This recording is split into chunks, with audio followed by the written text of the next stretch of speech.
Welcome to I news. అంతర్జాతీయ దౌత్య రంగంలో ఒక భారీ కుదుపు. రష్యాను ఏకాకిని చేయాలని 3 ఏళ్లుగా ప్రయత్నిస్తున్న యూరోప్ దేశాల వైఖరిలో ఇప్పుడు ఊహించని మార్పు వచ్చింది. ముఖ్యంగా జర్మనీ ఛాన్సలర్ ఫ్రీడ్రిచ్ మెర్జ్ చేసిన ప్రకటన ఇప్పుడు ప్రపంచ వ్యాప్తంగా ప్రకంపనలు సృష్టిస్తోంది. రష్యాతో మళ్లీ సత్సంబంధాలు పెంచుకోవాలి అంటూ ఆయన ఇచ్చిన పిలుపు వెనుక ఉన్న అసలు కారణం ఏంటి? ఉక్రెయిన్ యుద్ధం ఒక ముగింపుకు రాబోతుందా? మన స్పెషల్ స్టోరీలో ఇప్పుడు చూద్దాం.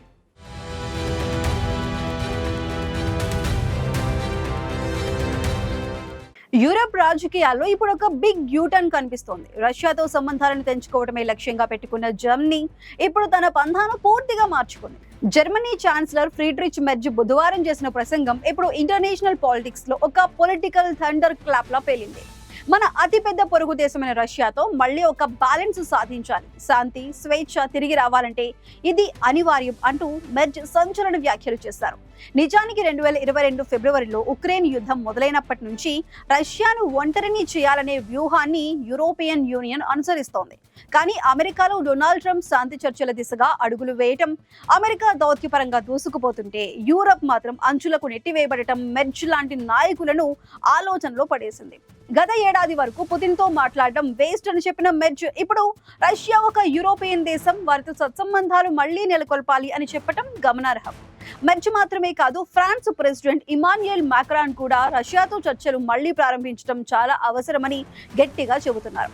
ఒకవేళ యూరోపియన్ దేశాలు ఈ చర్చల్లో పాల్గొనకపోతే అమెరికా రష్యా మాత్రమే నిర్ణయాలు తీసుకుంటాయని, అది యూరప్ ప్రయోజనాలకు నష్టమని మాక్రాన్ హెచ్చరించారు. ఇటలీ ప్రధాని జార్జియో మెలోని కూడా మాక్రాన్ వ్యాఖ్యలను సమర్థిస్తూ రష్యాతో యూరప్ కూడా మాట్లాడే సమయం వచ్చిందని బాంబు పేల్చారు. రష్యాతో సంబంధాలు మెరుగుపడితే 2026 తర్వాత యూరప్ భవిష్యత్తు చాలా గొప్పగా ఉంటుందని వీరందరూ ఆశిస్తున్నారు. అయితే పుతిన్ మాత్రం ఈ చర్చలకు సిద్ధంగా ఉన్నారా అంటే, చర్చలకు తాము ఎప్పుడూ సిద్ధమేనని, కానీ అది ఒకరికొకరు గౌరవించుకుంటూ ఉండాలి తప్ప నీతులు చెప్పేలా ఉండకూడదని క్రెమ్లిన్ స్పష్టం చేసింది. 3 ఏళ్లుగా ఉక్రెయిన్ కోసం $100 బిలియన్ ఖర్చు చేసిన యూరప్ దేశాలు ఇప్పుడు రష్యాతో మళ్లీ చట్టాపట్టాలు వేసుకోవడం అనేది ఒక పెద్ద సర్ప్రైజింగ్ షిఫ్ట్. ఉక్రెయిన్ ప్రయోజనాలకు భంగం కలగకుండా ఈ రీబ్యాలెన్సింగ్ ఎలా సాధ్యమవుతుంది? రష్యా మళ్లీ G7 లోకి వస్తుందా అనేది ఇప్పుడు ప్రపంచమంతా ఆసక్తిగా చూస్తోంది.